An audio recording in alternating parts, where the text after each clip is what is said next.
We are back in risk on mode. The markets are pumping today on news that there might be a deal between Russia and Ukraine. We have bull market sentiment all over the place. We'll be discussing that and much more today on Money Never Sleeps.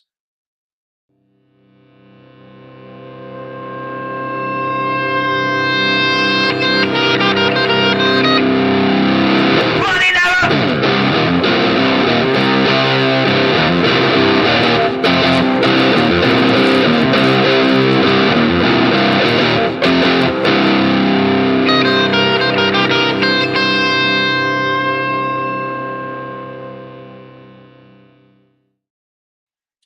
Thanks for joining us today, everybody. As we get going, do us a favor, hit that like button, subscribe to the channel. Remember, nothing Kevin or I say is financial advice, so please do your own research for making any buys or sells.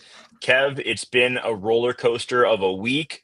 We've had sell-offs. We've had momentum to the upside. We're seeing crypto, especially ETH, on a really nice run today, breaking back above 4,000, holding strong at that level as we speak, maybe running to a new all-time high, who knows?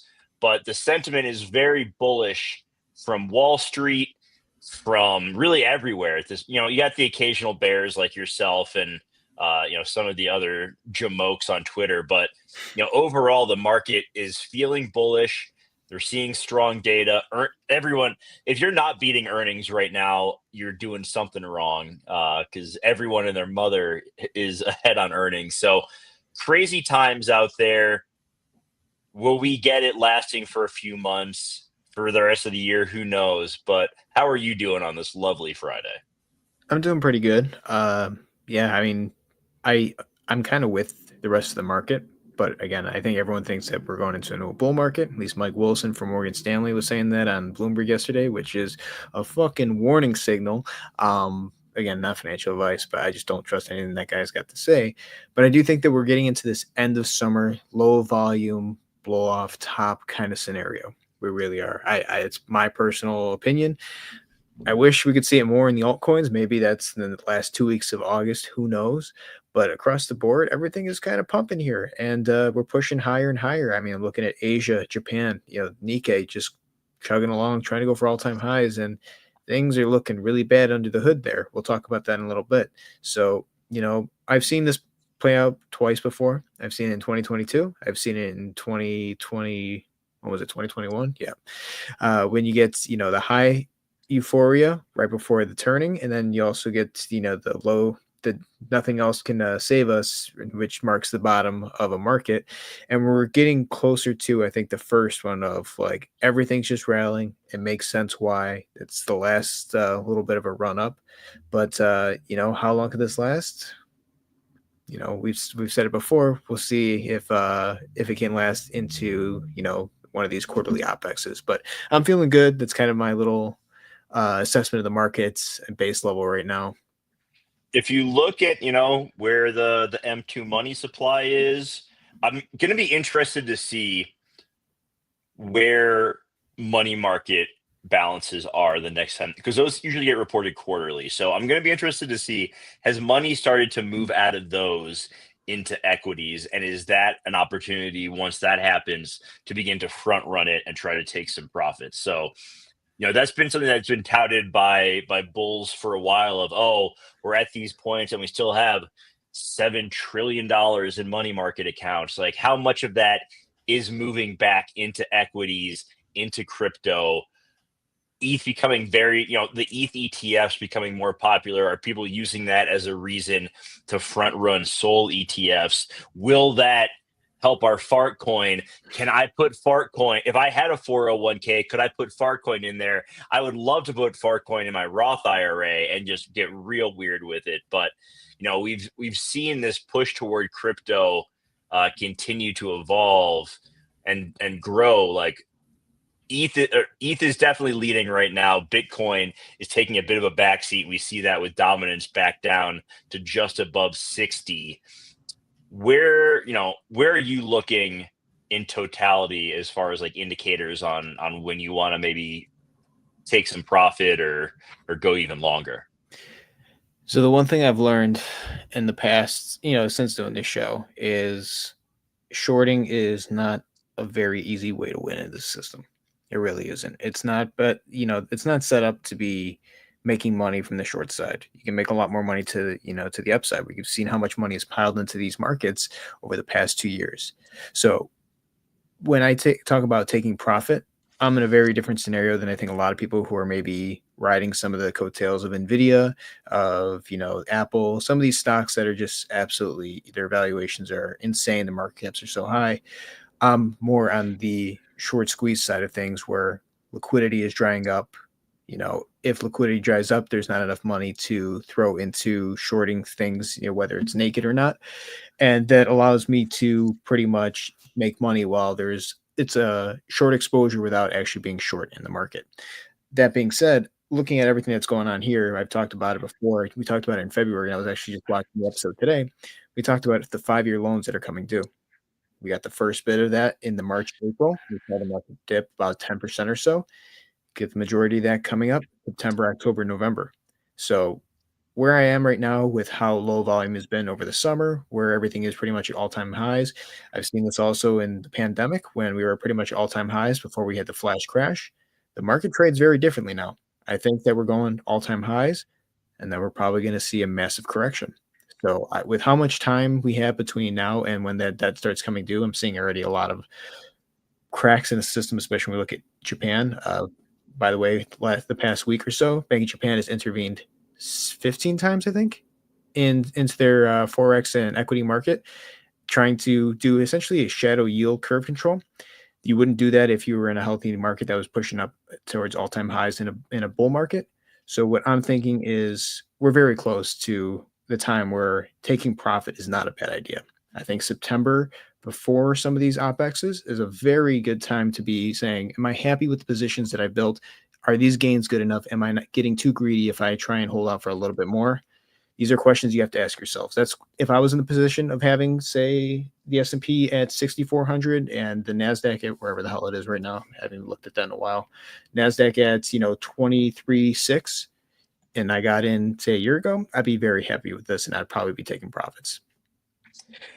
It's interesting. We're seeing a lot of different signals right now. We have the dollar up on the day, we have the VIX down, we have most equities up, but also, silver is up on the day. Treasuries are selling off as people are moving some of those funds into risk assets. So, like, I think a lot of people don't really know what to do, and they're just, I'm not going to say this is like a FOMO or mania phase yet, but it feels like it's beginning to move in that FOMO direction of like, okay, we can only get so much return on these bonds. Look at like Apple. Apple's up 12% in the last 3 days. People are chasing those gains. Nvidia could close at an all-time high today. It's right around that number. People may be chasing that. So it's like, are we seeing people going long too late? Like that's what you kind of have to, and that's where being a little contrarian and taking positions in these companies when they took dips weeks or months ago, you could be taking profit here and feeling happy about that, or at least trimming a little bit of your position and holding that moon bag, if you will. So it's I think a lot of people may be they missed their ideal return, and that's fine. Like you can still get in when you feel like it's the right time. But it does seem like, the move was to buy Apple on the fear that it had back in April. And when we're seeing this massive run up that it's on now, like, is it really going to push too far above the all time highs of, almost 260 that we saw late last year? Yeah, absolutely. And you brought up a really good point talking about some of these indicators that are really wild and are kind of complicating people's assessment of where this market should be, right? So yesterday we did have a treasury auction, and the Fed, I believe, was looking for what was it? $8.5 billion bid. I'm just gonna pull this up here right now. And this is the second treasury auction this week. We had one in Japan, which was passable, but the one that we got in the US yesterday was pretty bad. Here are some of the numbers. The high yield was 4.813%, with the other yield being 4.72. That's a 2.1 basis point tail. Not good whatsoever. We do know that the Fed did intervene and they did buy some to the point to cover that market to make sure that the tail didn't get out of whack. This is not necessarily a good position. And why I say this is not a good position, and the yields, obviously everything kind of selling off today because the equities are so lucrative. And you're also seeing a lot of foreign debt being sold off, and that's why the yields continue to go up. We're also seeing that in the 3 month, which we need to be watching with vigilance, I think, for the next month or so to see, okay, if we see a lot of 3 month yield volatility, there's a good chance that someone is so out of cash that they're selling short-term duration debt. That being said, this is the one thing that every nation, every government needs to have a grasp on. They cannot let yields get too out of whack. And we're getting to a point where the currencies are being intervened nonstop. So is the bond market.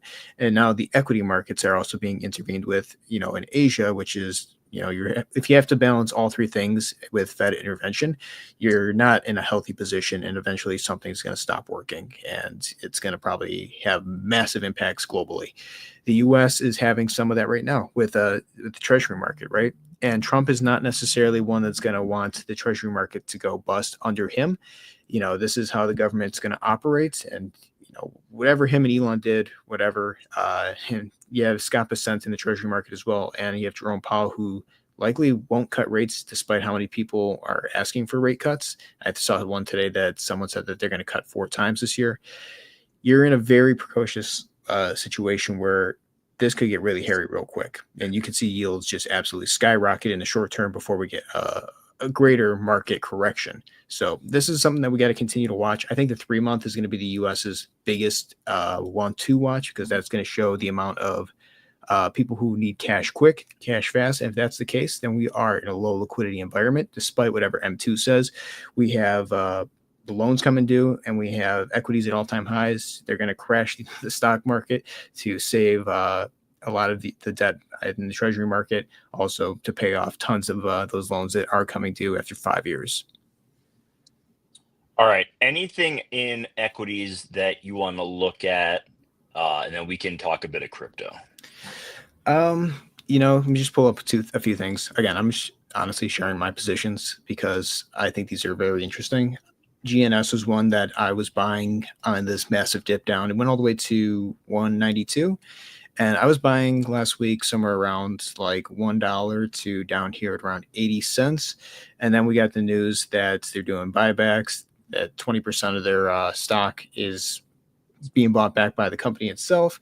We're also seeing that them and Quantum Biopharma are two companies that are currently fighting naked shorts in court. They have the same lawyer as well.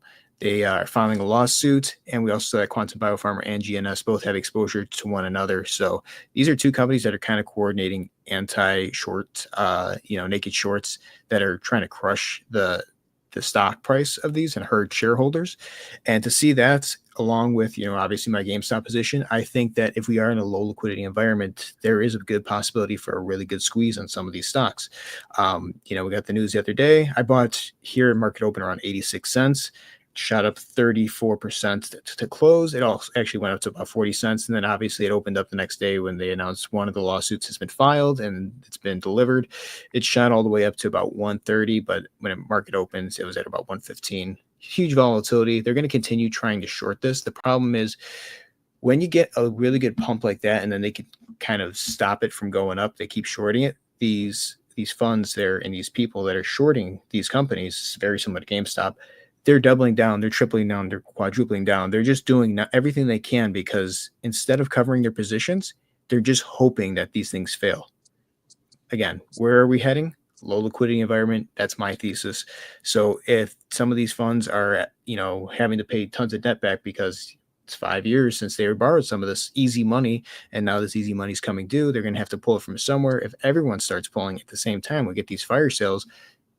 And I'm not just talking investors, I'm talking, governments, Japan, China, Thailand, all these Asian countries, the EU, the UK's bond market is absolutely shit as well. You're going to see a lot of money just flow out of the system and huge fluctuations in Forex. And it's going to complicate a lot of these trades. You're going to see a lot of margin calls go back and forth. And you're going to have this perfect window for some of these squeezes to happen. So GNS and Quantum Biopharma, I don't have Quantum Biopharma. I don't, but I do think this is another one that we're going to see some fireworks potentially from. I think GNS is one that I'm bullish on. for the duration of when I think GameStop is bullish. I think everything's probably going to hit at the same time. GameStop again, barely moving. Today is International Kitty Day. We didn't get anything from Oregon Kitty. Okay, I'm sorry, everyone. I was hoping the stapler theory would pull through, but we're just going to keep watching to see if that plays out. The interesting thing is, though, and this kind of segues into crypto, Ryan Cohen yesterday unfollows Bitcoin Magazine, which is being taken as a sign that GameStop did trim their Bitcoin holdings.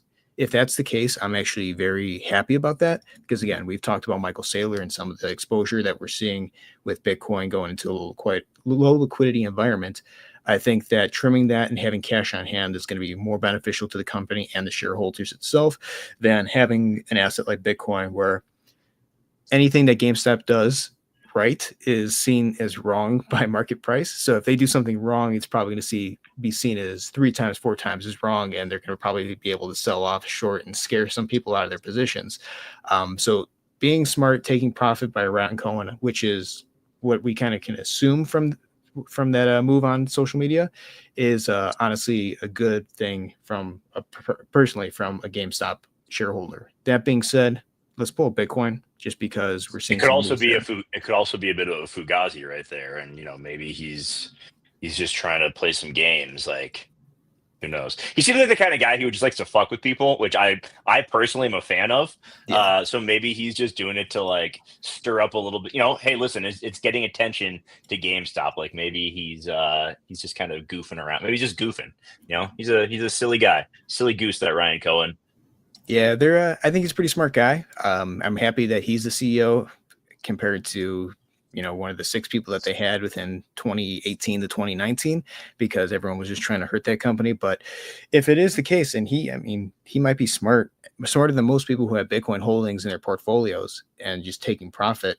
I think we're in a very interesting place for Bitcoin where short term, is it possible we could push up a little bit more? Yeah, it's possible we can get to 120. We're at 116. I think we can get to 120. Maybe even push up a little bit higher than the all-time high, which is what, 123. Maybe we get to 124, double top right there. Again, this kind of looks like a bear flag, right? I mean, or a bull flag, my bad. It looks like it's going to possibly break out, push up. You're getting the flip on the MACD down here. Let me pull this up. See that it's kind of turning positive. We're going to see if we can get some green candles there. The stochastic RSI looks like there's a little bit more room to the upside on the daily. And we know that Michael Saylor could just issue more convertible bonds. We could see Tether print some more USDT. But this would really get a lot of people excited. And I would honestly like to sooner rather than later because then it allows the opportunity for Bitcoin to start pulling back and we could see some of these alts start to run. Like the one thing I'm very happy about with ETH kind of taking the forefront in this move to the upside is Bitcoin dominance, right? Bitcoin dominance is coming down. The question is, how far is it going to go? I'm looking at this right here and I can see that the volume on the positive side of Bitcoin dominance is very weak, and we've seen that the volume on the negative side has been, the sell side has been extremely strong. So I'm thinking that with how weak this is and how very, very minimal we've seen some of these blue and red bands go, it didn't even break above the median line here at 0%. We're probably going to see more red volume coming in. If that's the case, we're looking at maybe 57% for Bitcoin dominance. That's 3% of the entire crypto market share that is open for some of these altcoins. And that's actually a huge amount considering what's the total market cap right now of crypto. Let me just pull this up here, 3.84 trillion. So 3% of that, I mean, for whatever the hot button, coin is or whatever, could see some really good fluctuation of price into it. And some of those flows could definitely be beneficial for, say, something as stupid as Fartcoin's price action that's just been, very sideways trading for the past, I don't know, feels like forever, but for the past week or so, just been, between 90 and $1 or so back and forth. You see some of this, the stranglehold that Bitcoin and Bitcoin dominance have over the entire market. ETH kind of pushing up. Again, I think ETH is very close to something kind of sad happening too. And I think Of Bitcoin. course you are. Of course you are. Well, here's the It's thing with always you gotta piss on everyone's parade, don't you, Kevin? Like you just can't let anyone have a little bit of fun. I'm actually being very kind. I think I'm saying we're going to see a blow off top. I think ETH could move $200 to $300 higher than where it currently is. But the problem is we keep hitting this resistance line. This resistance line is lined up with some bad shit happening for ETH in the past, right? March 2024, you can see that we hit 4,000. We bottomed out around 2,800. You hit, this 4,000 level again in May of 2024. It came all the way down in August of 2024 with around the yen carry trade, which would have been 2,100. It climbed up here for the December, around the time that Trump rang the bell on Wall Street, for 4,000, and by the time it was April, you're down here at 1,385, $1,400 a share. I mean a coin. My bad. Again, not a share. But then you look where we currently are here, and it's like, are we going to see history repeat? Well, here's the thing where I think we might not necessarily see it repeat. We might see a little bit of a push to the upside before we see things repeat. So if you look at the volumes here, we're heavily to the upside, right? We can see that the sell volume has been very sideways trading. I think that there is a little bit more room to the upside given this MACD chart. We also see that the stochastic RSI has a little bit more room to the upside. I think that if we have a really good run this weekend into, say, Sunday into the weekly close, or to start the week next week, and we get, Bitcoin to 124, ETH to 4250, 4300, that might mark the top of the two big coins in crypto. And with that being said, that puts us at what's next week? What's Monday? Sorry, I'm just looking up the date. Monday would be the 11th. So then you have 1, 2, 3, 4, 5, 6, 7. If we really want to say the market is going to get change narratives come September 22nd, which would be the first trading day after the quarterly OPEX, then you're looking at 7 weeks or so of maybe an alt run, right? That's pretty good. That's pretty good timing. Do I think it's going to last that long? No, I think that we're going to see some cracks in the system probably once September begins after that Labor Day weekend. But we could see, this prolonged kind of, or not prolonged, this quick burst of alts just to start taking off. XRP, Farcoin, Solana. Those are the ones that you kind of think would probably do the best. I mean, Solana's even had a pretty good return from where it was a few days ago, right? It was at 156. It's at almost 180 today. I'll take that. That's going to help Farcoin along the way. XRP too. It was down here last week, 27 or a few days ago actually. Yeah. So like beginning of August is at 274. Today it is at 329. These things probably are going to take time. Like they're going to take their turns back and forth. The only I think thing I care about, Solana, I'll make the prediction of 225 for Solana. I that's a think we're good. gonna, Yeah. it had higher lows. I think it's gonna, ETH is kind of running the show. I think once that takes a breather, Solana's gonna move. And Fartcoin has been a frustrating hold of late. Like so many people sell, like that dollar was so annoying. I think there's there is potential, unless people fuck it up, but I think there's potential for a massive short squeeze on Fartcoin. I think a lot of people entered late shorts at like 90 cents, a dollar. And if we can liquidate those, I think we can complete that head and shoulders and get back up to 160. Well, I'm going to show one thing. Again, maybe this is right, maybe this is wrong. I'm just looking at the funding chart or the funding rates for Fartcoin. I'm looking at it down here. On the daily, it's at 0.0406. So there is a massive across the board long position on Fartcoin. Now we could take this one of two ways. You can take this one of two ways. Massive whales know that the price is going to move. This is me being very kind. This is me speaking my bags here. They know that the price is going to move and they're like, this shit's oversold. Let's buy the fuck out of this and let's just go max long because it ain't going to $10, guys. Maybe it can go to 250 or 3. And they're going to say, you know what, let's put 40, 50x on this and let's just ride this fucker up. Not saying that's 100% likely. The other thing is this thing is screwed. Those are your two scenarios, right? It's either a massive long position that people are really know something that we don't. Maybe it's I've seen so many fucking theories on why the price has been brought down so much. I've seen everything from Wintermute offloading, some of the supply so that there could be a Robinhood listing. I've seen, CZ talking about buying a ton of it because of a Robinhood listing. I think the whole narrative is the Robinhood listing. I would love to see it. I think that'd be very good for the price action, obviously, and I would love to dump on the fact that Robinhood is the one who's going to be opening up trading to this asset because I'm very frustrated with how it's performed. But looking at this here, this is not normal, guys. This is out of everything in the entire market, this is the most positive thing out there. It is Fartcoin, and we've seen the daily volume higher than stuff like other memes like Shiba Inu and other coins. So, and that's on Coinbase itself.